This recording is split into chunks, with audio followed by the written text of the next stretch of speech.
मेहनत और भाग्य। राजस्थान के एक छोटे से गांव लालपुरा में रहने वाला शिवा नाम का लड़का बचपन से ही गरीबी में पला बड़ा था।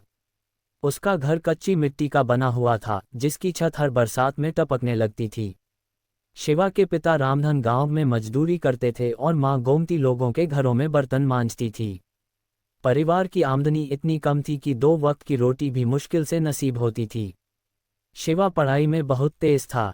हर कक्षा में अव्वल आता, लेकिन उसके पास न किताबें होती, न अच्छा पहनावा। पुराने फटे कपड़े और टूटी चप्पलें पहनकर वो स्कूल जाता, लेकिन उसका हौसला अडिग था। गांव के मास्टरजी अक्सर कहा करते, शिवा एक दिन बहुत बड़ा आदमी बनेगा। शिवा के दिल में सपना था, एक दिन मैं अफसर बनकर अपने माता पिता का नाम रोशन करूंगा। लेकिन गांव की तंग गलियां, गरीब हालात और भूखे पेट के बीच वो सपना भी कभी कभी धुंधला पड़ने लगता। शिवा ने कक्षा 10वीं में पूरे जिले में टॉप किया।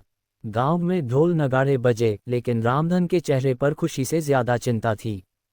वजह, अब बेटे को आगे की पढ़ाई के लिए शहर भेजना था, और शहर का मतलब खर्चा। शिवा ने खुद ही फैसला किया, बाबूजी, मैं काम भी करूंगा और पढ़ाई भी। आप चिंता मत करो। रामधन ने कांपते हाथों से बेटे के कंधे पर हाथ रखा और कहा, भगवान तुझ पर कृपा करे बेटा, मेहनत का फल जरूर मिलेगा। शिवा जयपुर चला गया। दिन में एक चाय की दुकान पर काम करता, बर्तन धोता, झाड़ू लगाता और रात में लाइब्रेरी में पढ़ाई करता। कई रातें भूखे पेट बीतती, लेकिन उसके चेहरे पर कभी शिकन नहीं आती।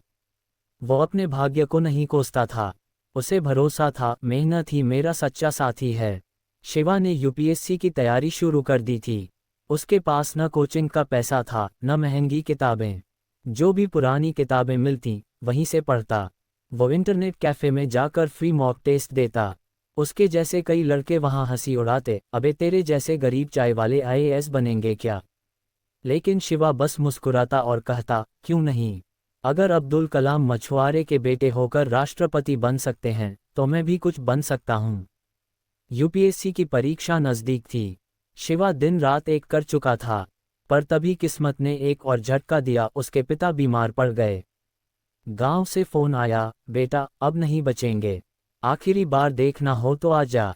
शिवा के सामने मुश्किल था, परीक्षा या पिता। वो रोता हुआ स्टेशन पहुंचा, लेकिन अचानक उसके पिता की आवाज़ याद आई, शिवा, जब भी कोई कठिन फैसला लेना हो तो अपने सपने की आंखों में झांकना। उसने परीक्षा दी, कांपते हाथों से पेपर भरा, लेकिन हर जवाब में सिर्फ एक ही बात लिखी थी, ईमानदारी से की गई मेहनत का कोई विकल्प नहीं। रिजल्ट आया, शिवा ने देश में 13वीं रैंक हासिल की थी। पूरे गांव में जश्न मनाया गया। रामधन की आंखों से आंसू बह निकले, लेकिन इस बार वो आंसू दुख के नहीं, गर्व के थे। शिवा अब एक अफसर बन चुका था। उसने सबसे पहले अपने गांव में एक स्कूल बनवाया, ताकि कोई और बच्चा गरीबी की वजह से पढ़ाई से वंचित न रहे। मीडिया में उसकी कहानी छपी। ग्रेटर दैन एक चाय वाला लड़का बना देश का अफसर, मेहनत ने बदला भाग्य। लोगों ने पूछा, शिवा, भाग्य ने तुम्हारा साथ दिया क्या। शिवा मुस्कुराया और बोला, भाग्य ने मेरा साथ नहीं दिया, मैं मेहनत करता गया, और एक दिन भाग्य खुद दरवाज़ा खटखटाने आ गया। शिवा ने अपनी तनख्वाह का एक बड़ा हिस्सा गांव के विकास में लगाना शुरू कर दिया।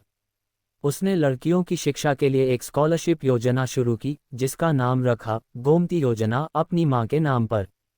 हर साल वो गांव आता, बच्चों को प्रेरित करता और कहता, ग्रेटर दैन तुम्हारे कपड़े कैसे हैं, इससे फर्क नहीं पड़ता। तुम्हारी किताबें पुरानी हैं, इससे कोई फर्क नहीं पड़ता। फर्क पड़ता है सिर्फ इस बात से कि क्या तुम मेहनत करने को तैयार हो। धीरे धीरे लालपुरा गांव का नक्शा ही बदल गया। अब वहां बिजली थी, पक्के मकान थे, स्कूल था, और सबसे बढ़कर आशा थी। एक दिन एक टीवी इंटरव्यू में शिवा से पूछा गया, आपके जीवन में सबसे बड़ा गुरु कौन रहा। शिवा बोला, ग्रेटर दैन गरीबी, जिसने मुझे सिखाया कि आराम के सपने छोड़कर संघर्ष करना ही असली जिंदगी है। मेहनत, जिसने मुझे यह एहसास दिलाया कि अगर तुम सच्चे दिल से प्रयास करते हो, तो भगवान भी तुम्हारी मदद करता है। और भाग्य, वो तो बस मेहनत की सीढ़ियों पर चढ़कर आता है।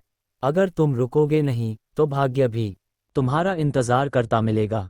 शिवा की कहानी हम सभी के लिए एक सबक है। आज भी देश के हर कोने में, किसी झोपड़ी में, कोई बच्चा भूखे पेट पढ़ाई कर रहा है। कोई माँ पुराने कपड़ों को सिलकर बेटे की फीस भर रही है। कोई पिता मजदूरी करके बेटे को स्कूल भेज रहा है। उन सबके लिए शिवा की कहानी एक रोशनी है। ग्रेटर दैन, भाग्य की परवाह मत करो, मेहनत करो, क्योंकि मेहनत कभी हारती नहीं।